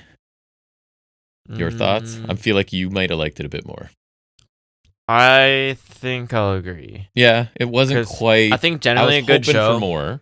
I was hoping for more, but still generally a good show because there was a couple of segments we really liked and a couple of matches that were good. And we get new directions, right? We see a bunch of new directions. Where Okada and Swerve are going. We sort of see where the matriarchy is We've got Bucks doing stuff. Right. The Bucks stuff was really entertaining, actually. The Bucks was really entertaining. And I'm not always a lover of Bucks, right? But that was really entertaining, and we've set up a direction for them with Callis. And because I didn't think they were going to lose the Bucks in that match and get stripped, so it's kind of apparently they were pushing to lose. So this is a little something that I didn't know I wanted, right? Because I was entertained by 3 different things or whatever. I liked them all, so that was cool. But yeah, the main event left a sour taste. I think that's a bit of a downer. Yeah. But other than that, I think a pretty good show. Yep, me too. All right, we will now end there and shift gears into talking about a little trivia. I'm going to try and get into SummerSlam. I try and do timely, and I've got, 2 weeks to do that, right? So we'll get into that now. Well, 2 days to watch it, too. We call it Off the Top of His Head.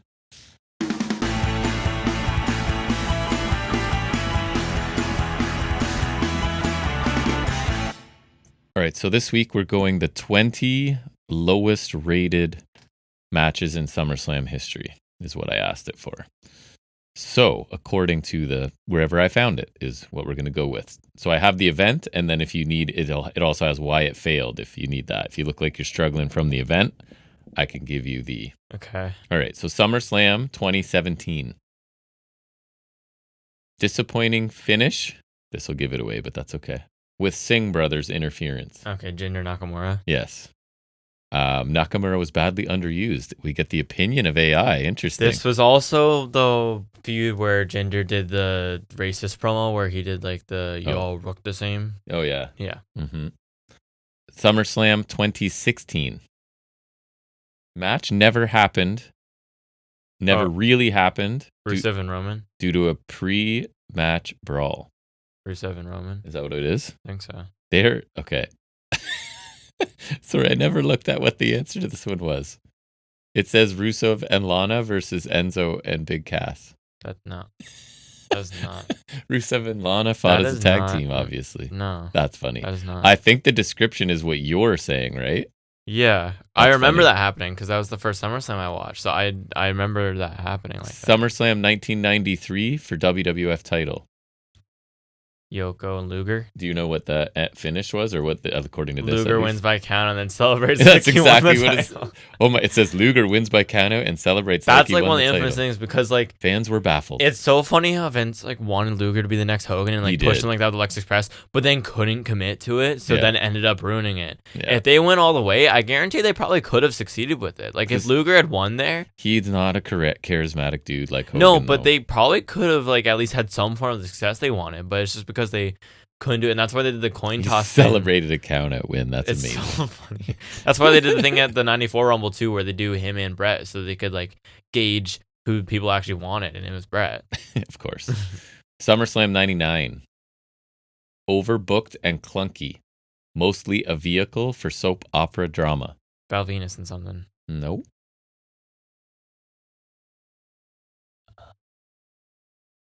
Wrestler and a occasional wrestler. Jerry Lawler. No. Perhaps from a very powerful family. Well, he's royal, so. Was it? Maybe the match is wrong. Owen Hart. Test and Shane McMahon? No. Yeah, that sounds right. That's actually mean. Owen Hart would have been dead by then, I think. I don't know. Yes, he would have been. Pretty sure. SummerSlam 1989. Just filler, two big men going through the motions in under 2 minutes. Big John Studd and Andre. Big is in there. Big Kong Bundy. No.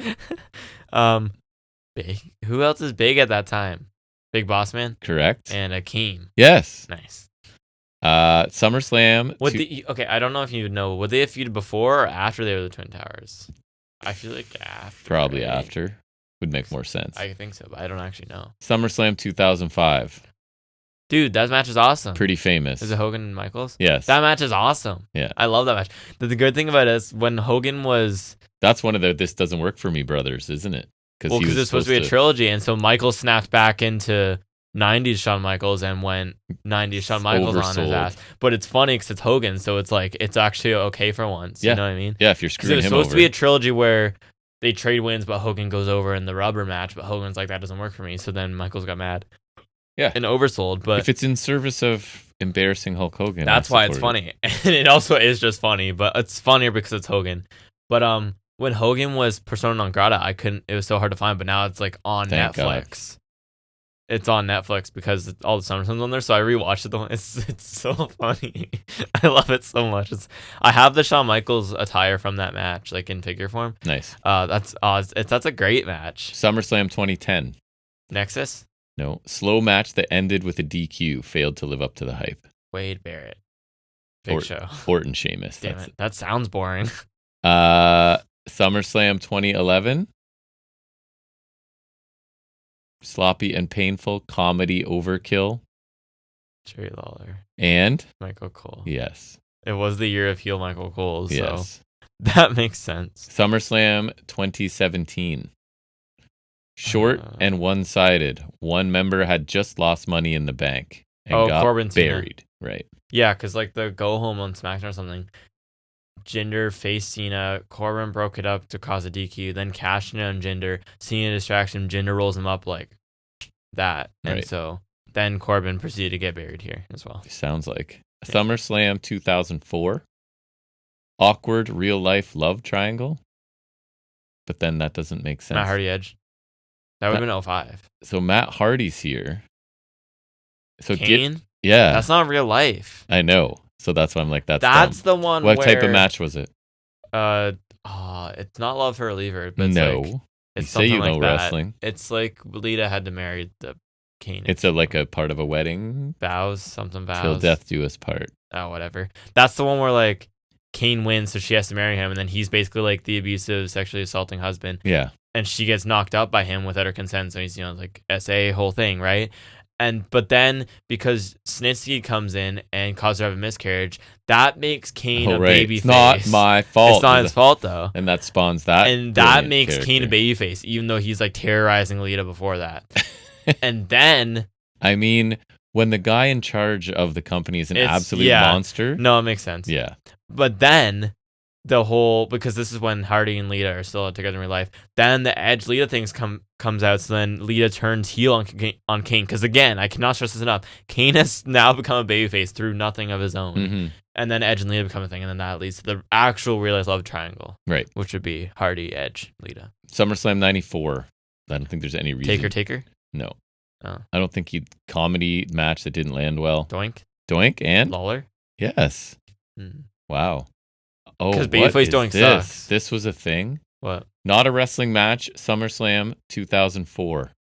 Not worst match, not a match. Okay, got it. Mm-hmm. Well, it was a match, but not a wrestling match. It was another sport. Sumo? Arm wrestling? No. Boxing? Think women's. Think divas. According to this. Pillow fight? Did this happen? It says Divas Dodgeball. It did? That's a thing? I don't know if it's the show, but I know it's a thing that's happened. That's amazing. I know it's a thing that's happened. SummerSlam 2009. Lumbering big man match. That sounds like it would be. Big Show? Nope. Kali. Yes. And Kozlov. No. Kane. Yes. What? SummerSlam 2021. The actual match was a brief squash. Divas match or women's match. One of them's in-ring work is criticized heavily. Eva Marie. Yes. And Alexa Bliss. Yes. Very good. SummerSlam 2007. Umaga. Ended in a lame DQ. World Heavyweight title. Umaga. No. Jumenga. Kali. And? Batista. Yes. SummerSlam 2014 women's match. More of a soap opera than a match. Brie Bella. And? Stephanie McMahon. Correct. And Nikki Bella interferes with the finish. 95 WWF title. Mabel Diesel. Yes. SummerSlam 1999 hardcore title. Billy Gunn. With a dog. With Pepper the dog. Oh, is this Kennel from Hell? No. Is it just Boss Man Al Snow then? Yes. Okay, not Kennel from Hell. SummerSlam 2000. In a stink face match.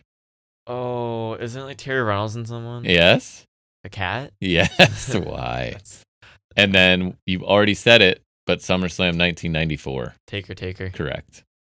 I heard that one's like horrible. Absolute gem of it. Has to be, yes. All right, good job. That was pretty fun, and we'll move into something else SummerSlam related next week.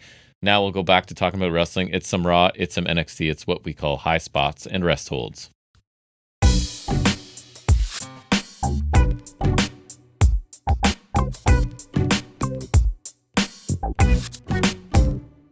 Raw won't take super long, I don't think, this week because there were two really long matches, and since I don't really recap specific stuff, that'll be quick.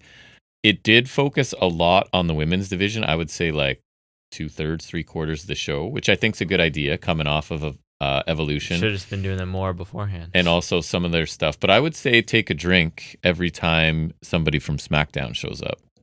I saw Vaquer's going to be on SmackDown, so it's that. I think they're just like, who cares? Let's just shuffle them back and Wild forth. card rule. So it starts out with the first thing was for sure a high spot.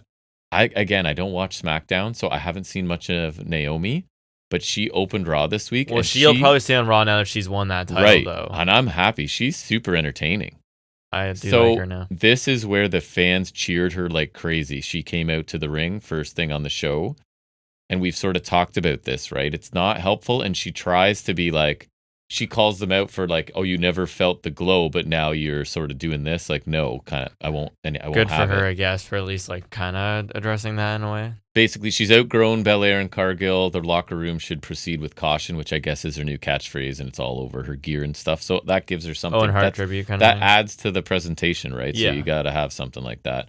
Rhea Ripley comes out. She's reckless and pissed. She wants to finally beat Io Sky and take her title back. Io comes out next and tells Rhea to get in line. She wants her title back from Naomi. Pierce comes out, and surprise, surprise, at SummerSlam, we already talked about it earlier, Io Sky, Ripley, Naomi for the women's championship. Should be a really good match.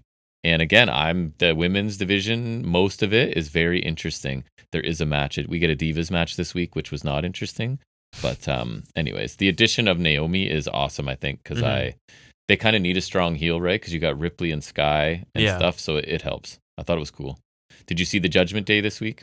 I did not. I'm kind of enjoying Balor in this role of like... I'm just glad Balor is doing something at least. So Dom's kind of distracted because he's nervous because AJ's stalking him, right? Because Dom's got the fake injury, which that line is coming up. Yeah. And Balor's just like, we need to all do it for Liv, because he knows he needs to use Liv to get Raquel and Dom on board. Stuff, but you can see that he's like conniving and and he's kind of having fun with it, even mastermind a bit. So he suggests that Dom go to the ring with the women's tag team match, so he'd be at ringside with them. And so he's kind of become the leader of the group, Balor, which he was, but then he was like, "Oh, no leaders." I know, and it seems like he's like kind of usurping it back in a way. Yeah, but you can see he's just messing with them. Yeah, and something's coming. And Raquel seems to, as Roxanne has sort of done her job or whatever, seems to be sort of coming around, like following up on as I'm sure Balor intends. It's kind of like they're almost interesting again, which is cool. And it's just Balor's doing a good job.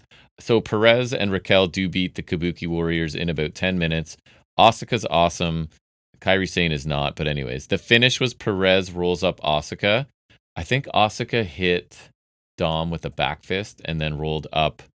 She gets rolled up by Perez, and Raquel's supposed to come and put her leg through the ropes and push down on Perez's butt. She was kind of a tiny bit late doing it.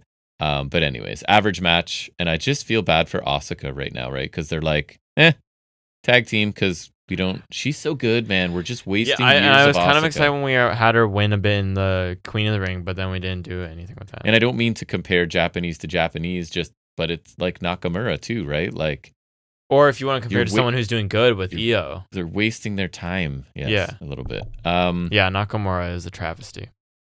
Lyra Valkyria beat Bayley in a really good, I'm talking awesome TV match, 2 out of 3 falls, 20 minutes. Bayley gets the first fall moments into it. So that sort of telegraphs she's not winning, I thought, right? Because that's usually how it goes. Excellent match. Story's been going on a long time. We talked about it, and I think it's designed to raise the prestige of the Intercontinental title and Lyra at the same time, and I think it's kind of doing both, so I guess. At least it's keeping it prominent, that it's Bayley and it's featured, right? It's 2 of the horsewomen also with it, right? So that's true. I think that's the plan. And I think it's working, to be fair. Cross wants Sami Zayn to stay home until he's ready to say that Cross was right, and I guess they're saying Sami's maybe on a break too right now. I don't know. I guess so. We'll see. We do get a Divas match. It is the closest thing to a diva in WWE right now. Chelsea Green taking on Nikki Bella. Oh. Did you not see? You should look it up right now. Look up Nikki Bella's TKO. Or what's it called? I think I did. Yeah, Rack Attack. Rack Attack 2.0. Her reason was, I don't know if it's excuse or a reason, muscle memory from doing the original one. Because she can barely get her on her shoulders, and she has her in torture rack position, right? Which was the old Rack Attack.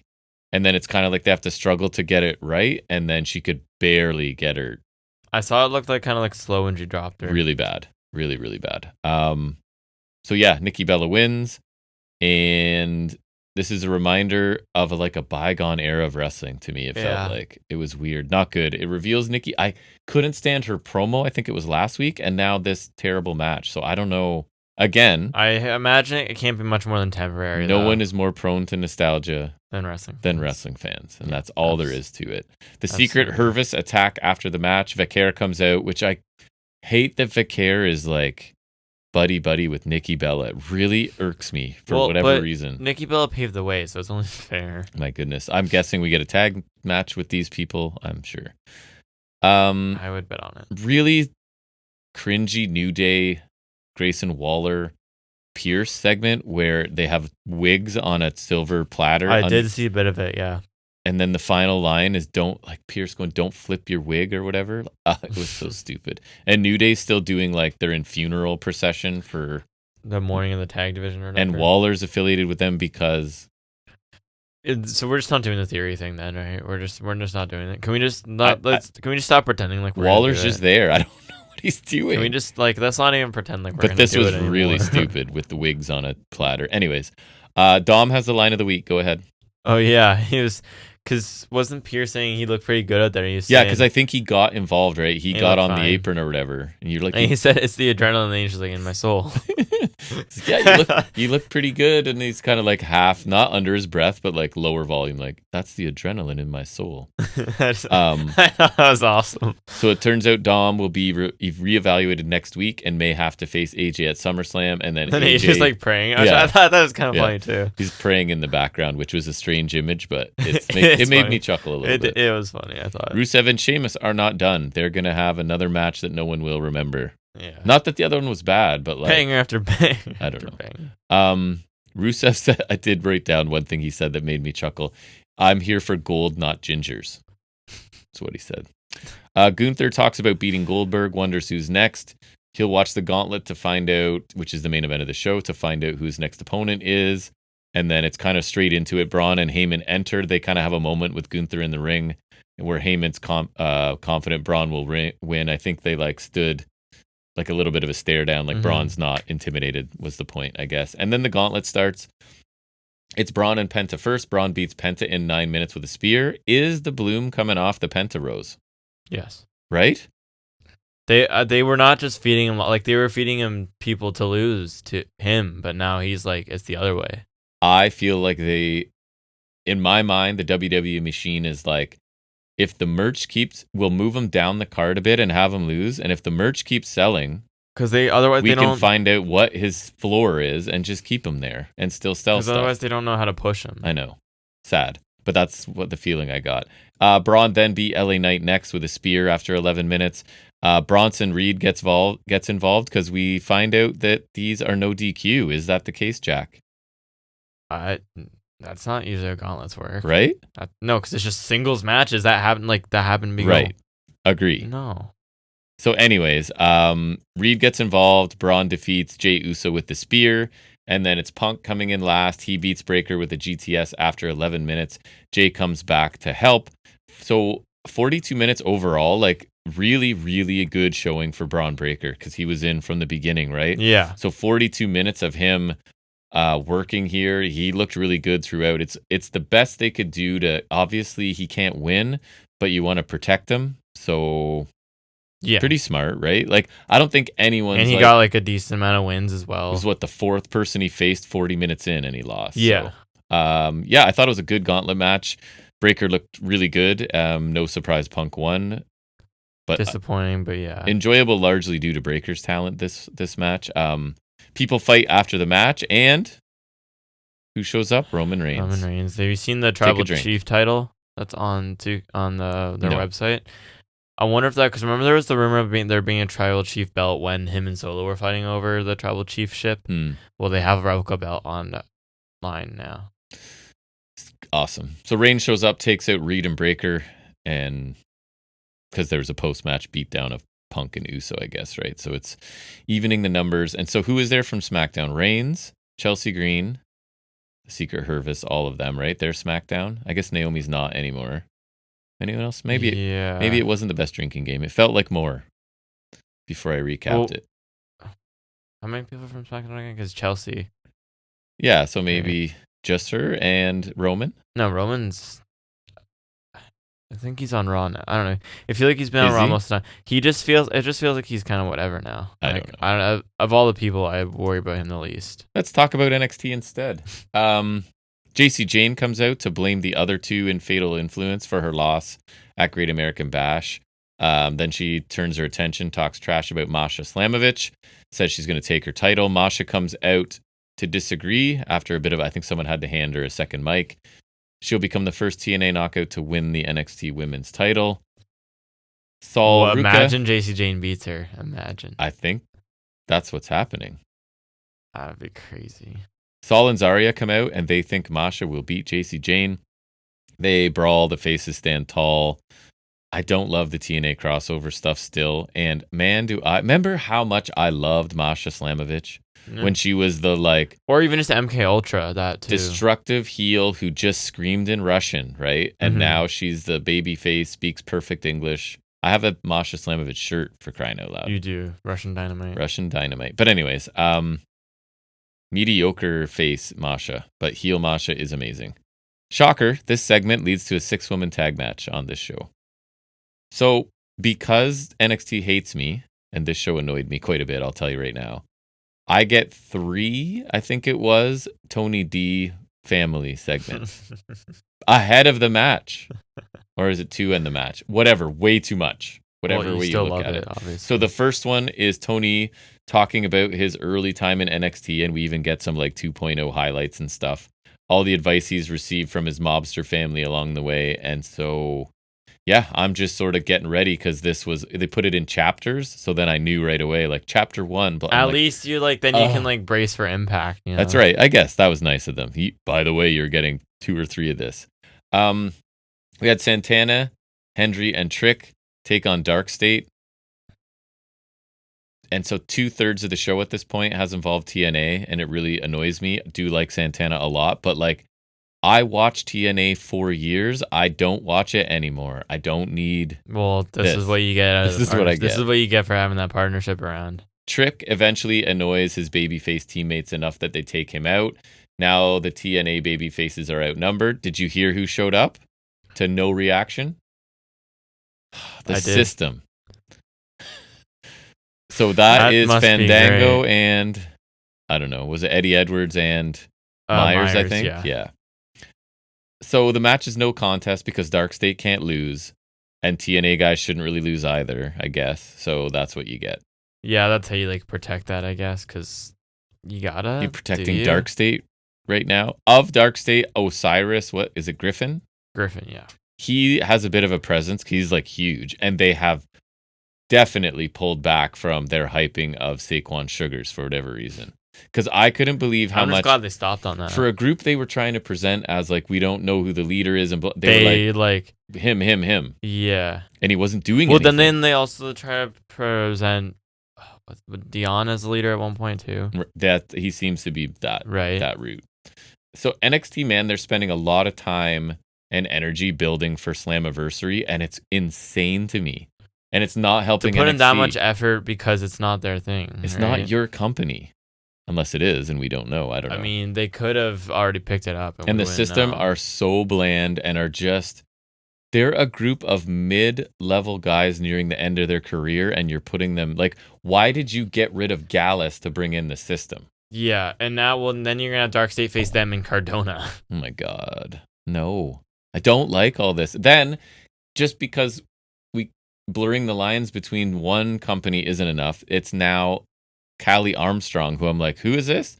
So she's the Evolve champion. She is an impressive specimen, I will say that. I want them to bring back other Evolve guy. Oh, I actually did kind of want to watch Legacy. Him and Dorado, Jackson Drake. Yeah. I kind of want to see it because I think he's interesting. Yeah. So Callie's having issues with Carmen Petrovic backstage. I guess it was earlier in the day, so we get a match between them on the show. And so again, it's TNA, it's Evolve.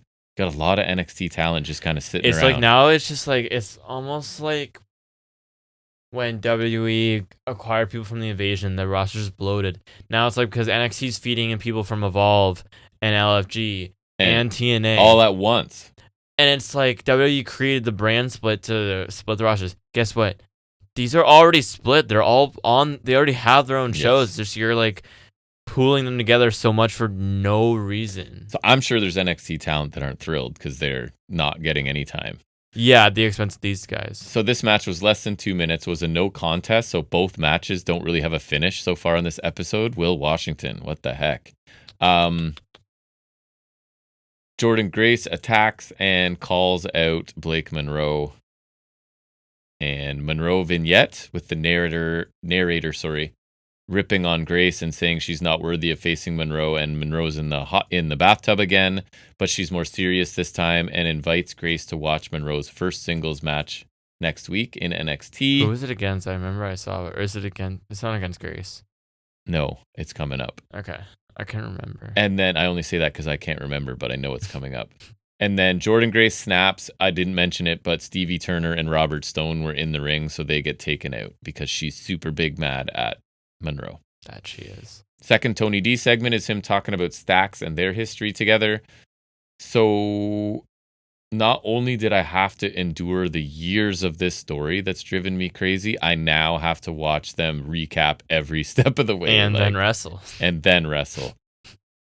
I feel like they're doing it to spite me, but I want to know who's on board with this.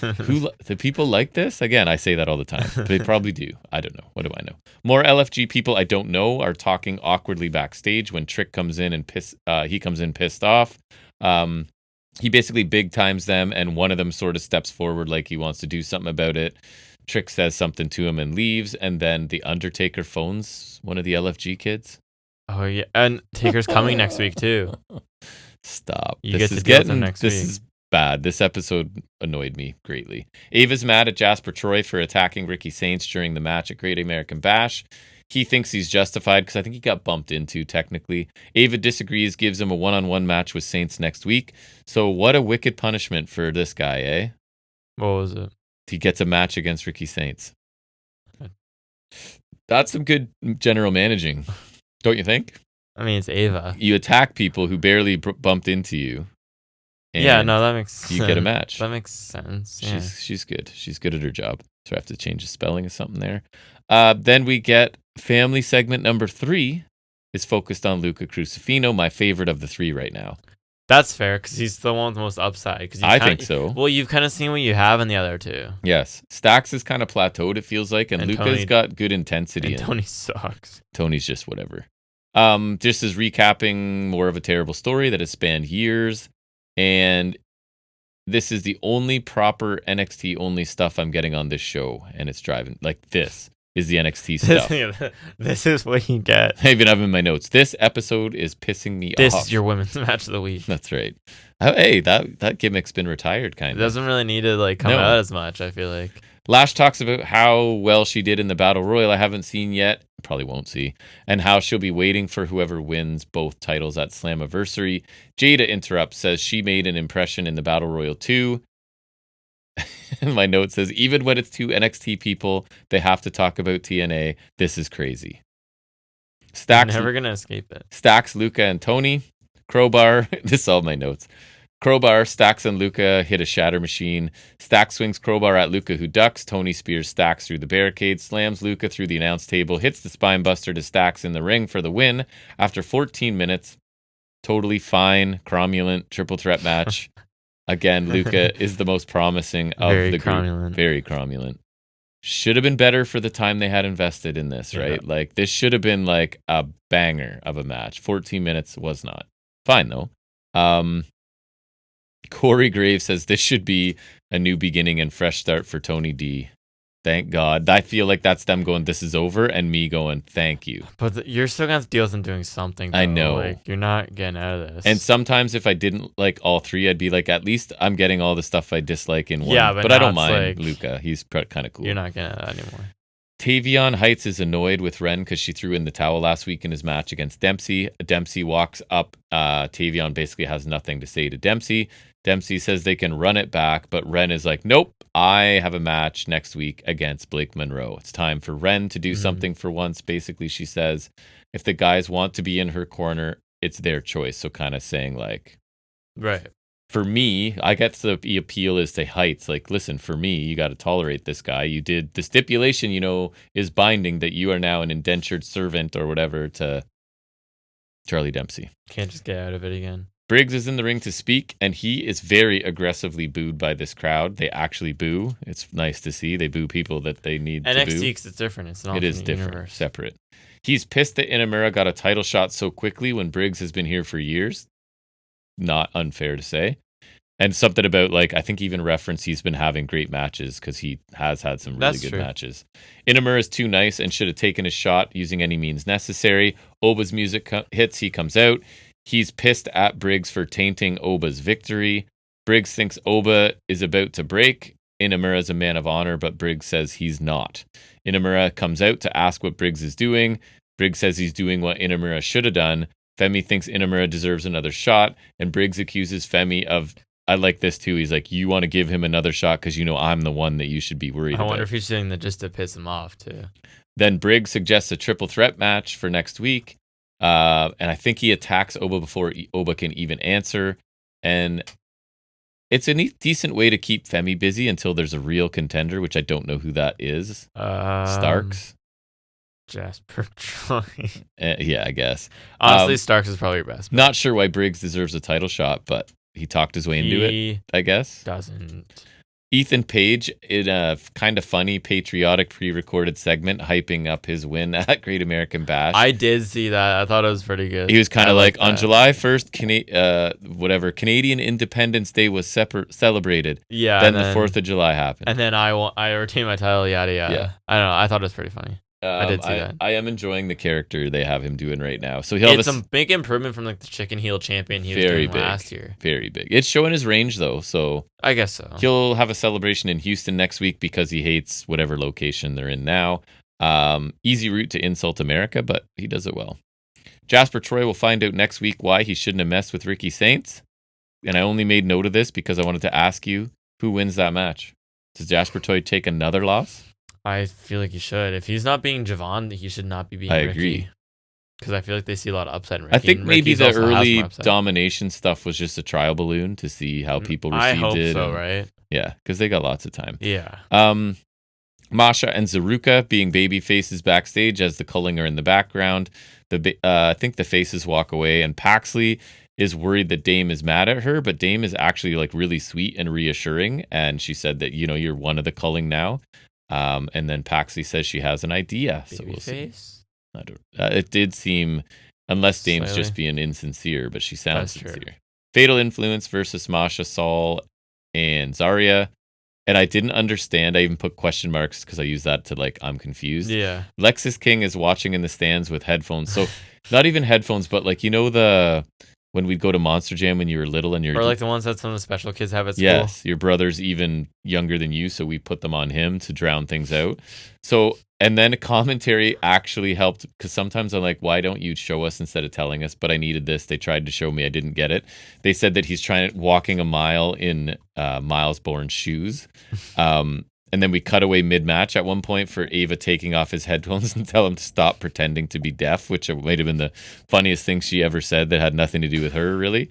The crowd, that's so stupid. The crowd's kind of amusing themselves early on by doing the wave, and Vic seems to be a little annoyed, tries to hide it, but the booker is distracted. He's like, are you done doing the wave with the crowd now? And want to do your job kind of thing.